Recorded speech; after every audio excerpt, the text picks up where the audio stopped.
السلام علیکم دوستو، جس بات کا ڈر تھا وہی ہو گیا ہے۔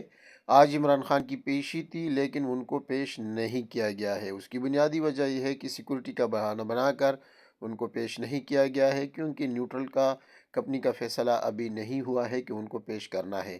اور کل بھی جو ڈرامہ کیا گیا تھا وہ بھی اسی وجہ سے کیا گیا تھا کہ ان کی جان کو خطرہ ہے یا لوگوں کا جو ہے احتجاج ہوگا، یہ ہوگا وہ ہوگا۔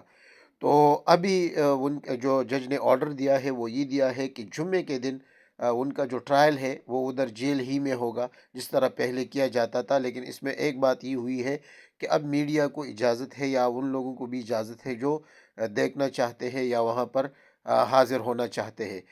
لیکن دیکھنا یہ ہے کہ اس پر کتنا عمل ہوتا ہے یا نہیں ہوتا، کیونکہ جو کمپنی کا فیصلہ ہے وہی ہوگا، اس کے علاوہ کچھ نہیں ہوگا۔ جو ججز فیصلے دے رہے ہیں، جو حقائق دیکھ رہے ہیں، ان کے پاس بیچاروں کے پاس بھی کوئی چارہ نہیں ہے۔ تو دیکھنا یہ ہے کہ اس حوالے سے مزید کیا حکمت عملی اپنائی جائے گی۔ لیکن جمعے کے روز اب جو ہے یہ ٹرائل اڈیالہ جیل میں ہوگا۔